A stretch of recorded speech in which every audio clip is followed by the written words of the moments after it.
नमस्कार। ये आकाशवाणी है। अभी आप तादुयाजो से समाचार सुनेंगे।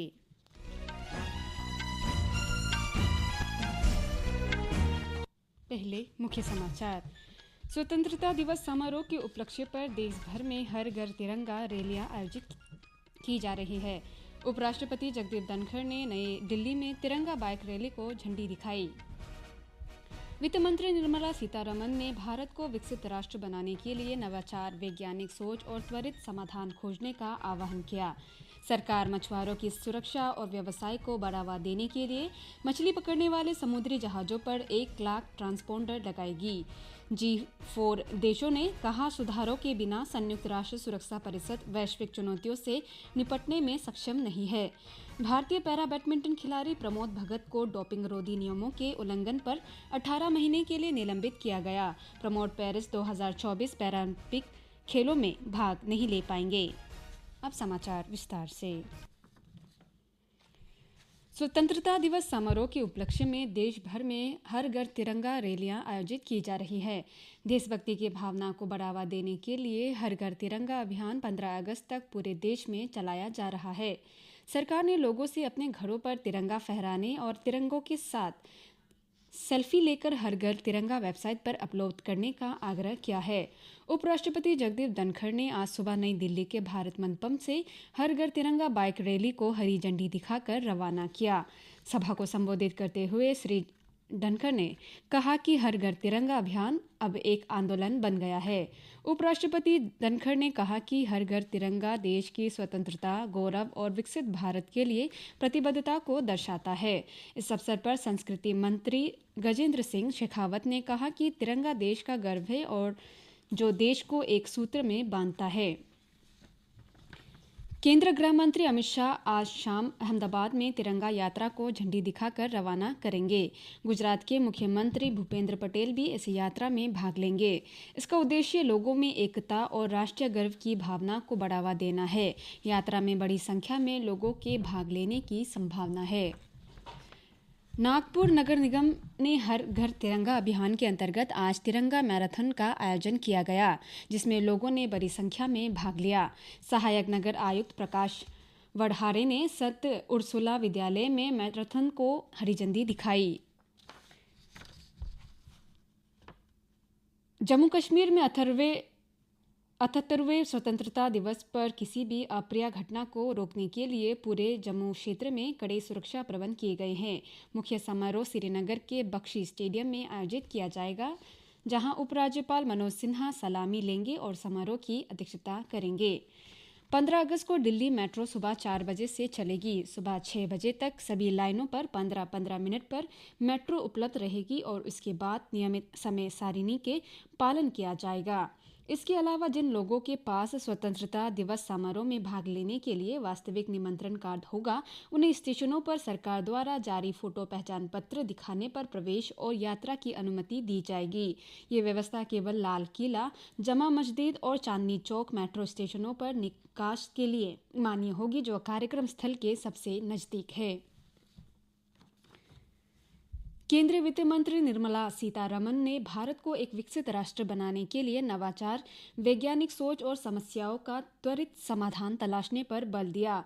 वे आज भोपाल में भारतीय विज्ञान शिक्षा और अनुसंधान संस्थान IISER में आयोजित 11वें दीक्षांत समारोह को संबोधित कर रही थी। मध्य प्रदेश के मुख्यमंत्री डॉक्टर मोहन यादव ने भी इस कार्यक्रम में भागीदारी की। वित्त मंत्री ने कहा कि विज्ञान शिक्षा और अनुसंधान का अधिकतम उपयोग समाज की बेहतरी के लिए किया जाना चाहिए। वित्त मंत्री ने उन्नत रसायन के जरिए देश की ऊर्जा जरूरतों को पूरा करने के प्रयासों का भी आह्वान किया। आर्टिफिशियल इंटेलिजेंस आधारित प्रौद्योगिकी, प्राकृतिक हरित हाइड्रोजन मिशन अनुसंधान और 5G प्रौद्योगिकी के लिए बढ़ते बजट आवंटन सहित सरकार के विभिन्न प्रयासों का उल्लेख करते हुए उन्होंने कहा कि स्वनित्व प्रयासों से ही हम देश को विकसित बनाने का लक्ष्य हासिल कर सकते हैं। सरकार मछुआरों के व्यवसाय और सुरक्षा को बढ़ावा देने के लिए मछली पकड़ने वाले समुद्री जहाजों पर 1 लाख ट्रांसपोंडर लगाएगी। नई दिल्ली के मत्स्य पालन क्षेत्र में अंतरिक्ष प्रौद्योगिकी के उपयोग पर राष्ट्रीय संगोष्ठी को संबोधित करते हुए मत्स्य पालन मंत्री राजीव रंजन सिंह ने ये बात कही। श्री सिंह ने कहा कि अगर कोई मछुआरा समुद्री सीमा को पार करता है तो ट्रांसपोंडर उन्हें अलर्ट भी जारी करेगा। सरकार मछुआरों के कल्याण के लिए वचनबद्ध है। सर्वोच्च न्यायालय ने योग गुरु बाबा रामदेव और पतंजलि आयुर्वेद के प्रबंध निदेशक आचार्य बालकृष्ण की माफी स्वीकार करते हुए उनके खिलाफ अवमानना की कार्यवाही बंद कर दी है। शीर्ष न्यायालय ने कंपनी द्वारा भ्रामक विज्ञापनों के लगातार प्रकाशन पर रामदेव और बालकृष्ण को जारी अवमानना को नोटिस को खारिज कर दिया। इस वर्ष मई में न्यायमूर्ति हिमा कोहली और असाउद्दीन अमानुल्लाह की पीठ ने अपना फैसला सुरक्षित रख लिया था। न्यायमूर्ति कोहली की अध्यक्षता वाली पीठ ने पतंजलि द्वारा प्रकाशित सार्वजनिक माफी के मद्देनजर मामले को बंद करने का फैसला किया। पश्चिम बंगाल में कोलकाता के मेडिकल कॉलेज अस्पताल में ड्यूटी पर तैनात महिला डॉक्टर के साथ दुष्कर्म और हत्या के बाद राज्य में जूनियर डॉक्टरों की हड़ताल और विरोध प्रदर्शन जारी है। केंद्रीय शिक्षा मंत्री धर्मेंद्र प्रधान ने कहा कि पश्चिम बंगाल में छात्र सुरक्षा का मुद्दा सवालों के घेरे में है। उन्होंने कहा कि जादवपुर में हाल ही में एक मामले के बाद ये दूसरी घटना है। इस घटना के कारण देश भर में रेजिडेंट डॉक्टर हड़ताल पर है। महाराष्ट्र में विभिन्न सार्वजनिक अस्पतालों के रेजिडेंट डॉक्टर ने federation of resident doctors association के आह्वान पर राष्ट्रव्यापी हड़ताल के प्रतिक्रिया स्वरूप आपातकालीन ड्यूटी को छोड़कर काम रोक दिया है। विभिन्न कर्मचारियों के अवकाश रद्द कर दिए गए हैं।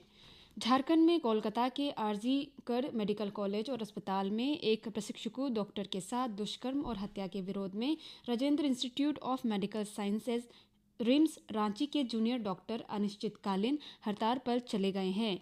झारखंड में आपातकाल को छोड़कर स्वास्थ्य सेवाएं प्रभावित होने से मरीजों को परेशानी हो रही है। आंदोलनकारी डॉक्टर मामले की सीबीआई जांच और कार्यस्थल पर डॉक्टरों की सुरक्षा की मांग कर रहे हैं।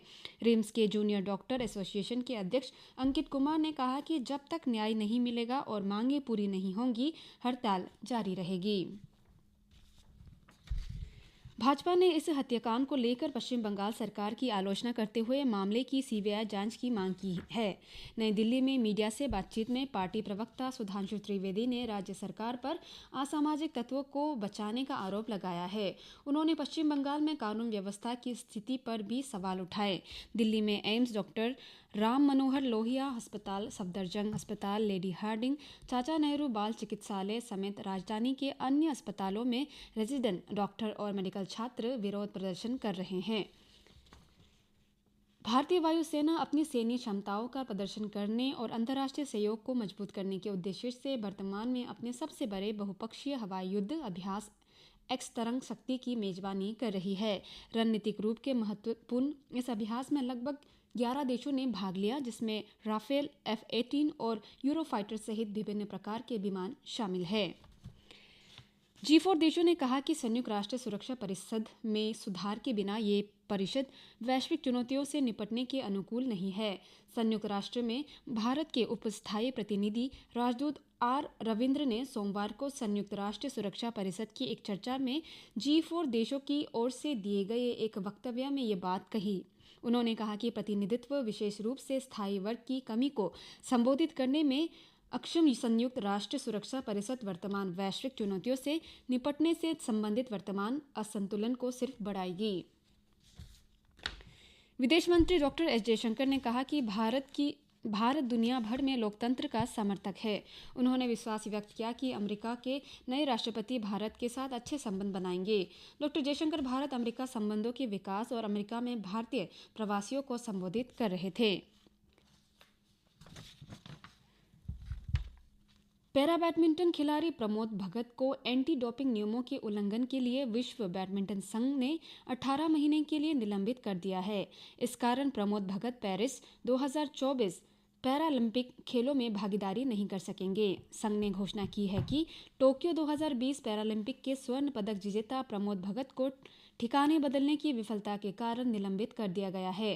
संघ के वक्तव्य के अनुसार खेल पंचायत न्यायालय के एंटी डोपिंग विभाग ने 12 महीनों में प्रमोद भगत को 3 ठिकानों को बदलने की विफलताओं का दोषी पाया। तमिलनाडु के सुलूर में वायुसेना स्टेशन पर अंतर्राष्ट्रीय रक्षा विमानन प्रदर्शनी 2024 का आयोजन भी किया जा रहा है। प्रदर्शनी में कई प्रसिद्ध भारतीय और विदेशी कंपनियां भाग ले रही है। इसी के साथ ये समाचार बुलेटिन समाप्त हुआ। नमस्कार।